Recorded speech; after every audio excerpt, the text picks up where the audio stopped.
Alright guys, today we have here the brand new Xiaomi 17 Ultra. This is the global version, obviously launching in Malaysia really soon. But what I want to share with you today is all about the photography experience, what you can expect from this if you are someone who's very serious about taking great photos and also great videos. So starting off straight with the camera, guys, this is actually one of the most aesthetic camera that you can get today. Not only does it come with that 1-inch sensor, which is ever so important, and this gives you a very wide flexibility in terms of the kind of photos that you can actually take. Personally, I think that the main sensor itself is already very wide, and if you just want to really capitalize on using the quality of the main sensor, you can always jump into the 23, 28 or 35, those three different focal lengths there, all using the main sensor, guys. Other than that, you also get the industry's first, apparently, optical mechanical zoom or mechanical optical zoom, which allows you to zoom in from 75 to 100 millimeters, and you actually get the full quality of the optical lens between that range. So this is going to be great because if you always take a lot of telephoto kind of shots, everything is going to look crystal clear even throughout that entire range, not just at one specific spot. Furthermore, it's also worth mentioning that the telephoto lens is coming in at 200 megapixels. So if you find that zooming in is not enough, you can also choose the 200 megapixel mode and actually get even more detail from the camera itself.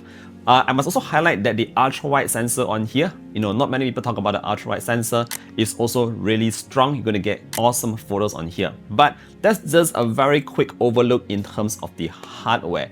What about the photos and what is the experience like? I must really describe it to you in the simplest layman terms. If you guys are familiar with what Xiaomi has done with Leica in the past, you can expect the same thing here. That means every photo looks really aesthetic, very pleasing, at least to my eyes. Alright, so starting off with some photos, I'm just going to be looking at my desk over here because I have a couple of points.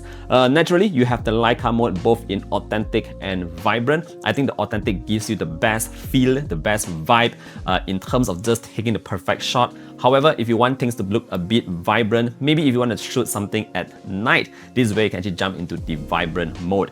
Now, personally, all the photos that comes off from the device looks super clean with minimal processing, and that's why it's so aesthetically pleasing. A lot of phones these days, they take photos, they process it a lot, and when it comes out, you can just already tell that it was taken by a phone. But photos taken with this device here, there's minimal processing and it looks like it was taken with a camera.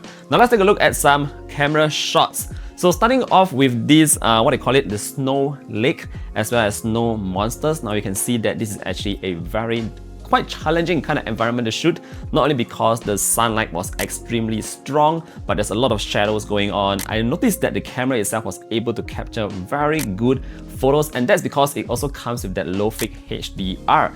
Now the purpose of low-fig HDR here is actually to increase the dynamic range. They help you capture very bright highlights and very dark shadows at the same time, and it helps to prevent any blowouts in terms of your pictures. That means no overexposing at all. So that's what you will see here on the snowy lake as well as snowy mountains. Now those are just shots taken during the day, but what about photos taken during the night? Again, this is where the Xiaomi 17 Ultra really shines, and for this, I wanted to put it through some really challenging environments. So we actually went to Disneyland, and I thought this would be the perfect place to actually test out the fireworks mode, stage mode at night. And you can see from these photos, guys, the phone itself did a fantastic job, not just being able to capture everything very sharp, but in low light, and it was at a distance. I mean, if you guys have been to Disneyland, you would know how far the tower or the castle is from where we stood. So we had to use a telephoto lens, zoom in, go into the fireworks mode, but still we are able to capture some really awesome shots that you are seeing right now. These are not edited,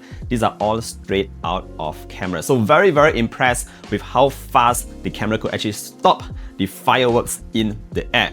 Now, if you're not really into fireworks shooting, you just want to shoot some normal street photography at night, this is also where the phone really excels. Remember what I told you earlier on, having the Leica vibrant mode? But this is where, again, you can take some really nice shots. So perfect place for us to be in Japan. We took photos of a lot of these temples along the streets at night, and you can see that the photo really gives you like a lot of emotions when you took the shot. It's not just a plain flat photo. It just gives you a lot of emotions and all that. Very low noise, minimal processing, and again, looks like it came from an actual camera. Now, another one that I want to share with you is in terms of skin tones. Now, skin tones also used to be something that was quite challenging on the previous Ultra. This time around, I noticed that they did not really darken our skins that much, which was something that I faced a lot in the previous gen.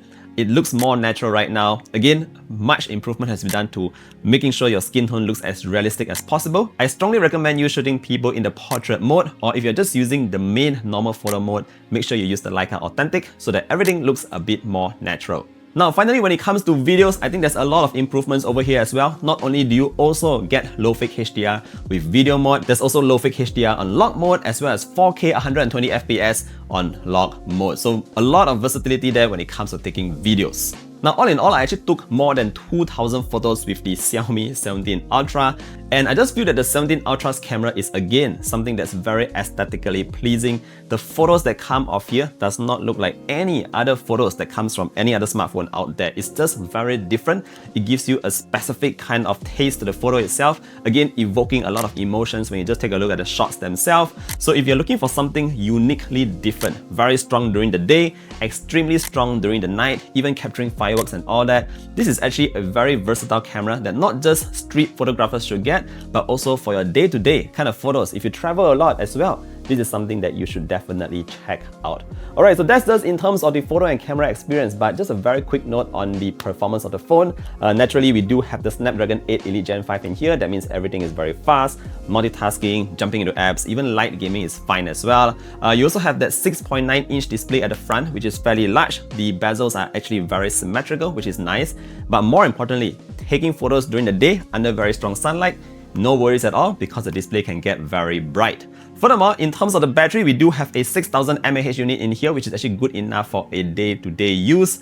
If you just want to boost it up, you can always charge it up very quickly using the inbox charger. But the battery in here is long enough, strong enough for heavy photography for a day. If you are not so heavy on photography, it might be able to last a day and a half. So pretty good battery considering it's not that thick as well. Furthermore, in terms of software and security updates, Xiaomi is promising a 5+6 combo. That means that your phone will be able to last at least 5 years and above. Now, finally, when it comes to the price, Xiaomi is pricing the 17 Ultra at RM5499. Again, depending at how you take a look at the other flagships out there today, I think for the price, you're getting a very compelling package, not just because it offers you one of the most unique photography experiences, but also everything is in this flagship kind of level. Your chipset, your battery, your charging, and the build material is also really, really nice. Of course, there's going to be a couple of freebies as well, depending on when you pre-order your device. I'll put in more details down in the description box below, but overall, it has been a fantastic experience with the Xiaomi 17 Ultra. Let me know what you guys think about the photos that you see. Is this something that you really like? Let me know down below. Thank you for watching this video all the way to the end, and I look forward to seeing you guys in the next one. Do take care, stay safe, and bye-bye.